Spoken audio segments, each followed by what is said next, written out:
5 जून को शाम को 6 बजे हम एक पानीपत के अंदर एक बहुत विशाल संख्या के अंदर एक मशाल जुलूस करने जा रहे हैं हरियाणा प्रदेश युवा कांग्रेस की तरफ से। और इसका हमारा जो रोष है वो एक नीट के एग्ज़ाम के अंदर जो पिछले दिनों के अंदर धांधली हुई, जिस तरीके से पेपर लीक हुआ और लगभग पूरे देश भर से 22,73,000 लोगों ने बच्चों ने एग्ज़ाम दिया था। और जो सरकार ने इसको लीक करके जो खिलवाड़ बच्चों के भविष्य के साथ, उनके परिवार के भविष्य के साथ करने का काम किया है,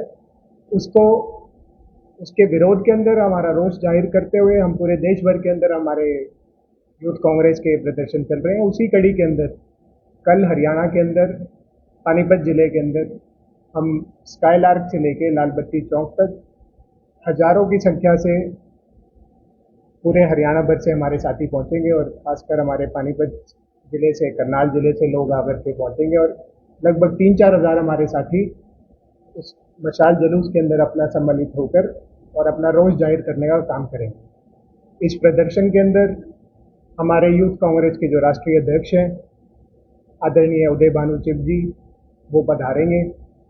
और मैं फिर से कहना चाहूँगा, हमारा मुख्य उद्देश्य केवल और केवल एक है कि धर्मेंद्र प्रधान का इस्तीफा हम मांगने जा रहे हैं। इसी कड़ी के अंदर हमारे राष्ट्रीय अध्यक्ष उदय भानु चिब जी पिछले 5-6 दिनों से पूरे देश भर के अंदर प्रदर्शन कर रहे हैं और उसी को हम आगे बढ़ाते हुए कल हम 5 तारीख को पानीपत के अंदर प्रदर्शन कर रहे हैं और 6 तारीख को हम कुरुक्षेत्र के अंदर सीएम हाउस का घेराव करने का काम कर रहे हैं। कल जी शाम को 6 बजे स्काईलार्क के अंदर हम एक जनसभा को संबोधित करके, युवा साथियों को संबोधित करके, सभी साथी अच्छे ढंग से एक डिसिप्लिन बनाते हुए हजारों की तादाद के अंदर हम अपनी मशाल के थ्रू, मशाल के माध्यम से अपना रोष जाहिर करके हम लाल बत्ती चौक तक सभी साथी वहाँ पहुँच करके और अपना समापन करें।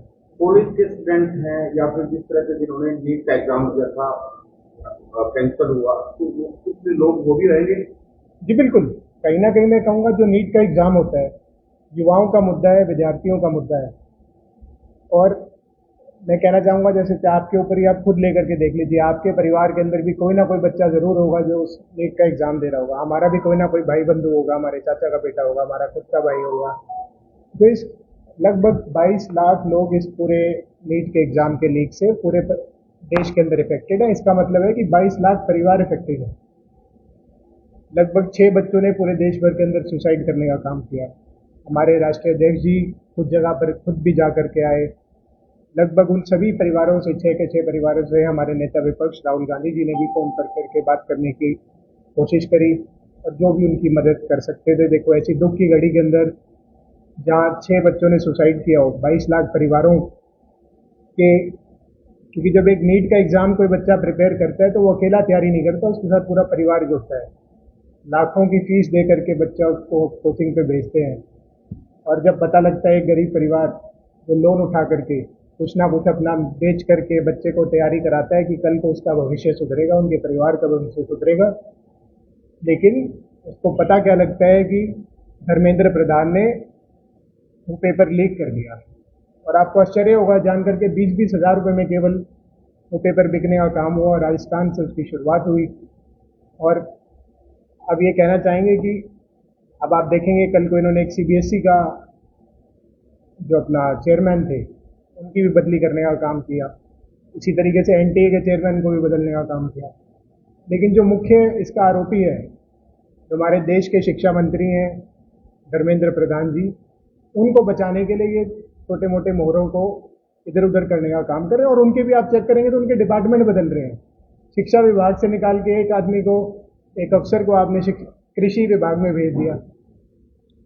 तो कोई आपका मानना है कि पूरी मछलियों को पकड़ा जा रहा है, मगरमच्छ नहीं पकड़? बिल्कुल जी, हमारा तो एक ही यूथ कांग्रेस की और हमारी पूरी कांग्रेस पार्टी की, हमारे आदरणीय नेता विपक्ष राहुल गांधी जी का एक ही डिमांड है कि धर्मेंद्र प्रधान को इस्तीफा देना चाहिए। वही एक सच्चा न्याय होगा उन 22 लाख परिवारों के साथ।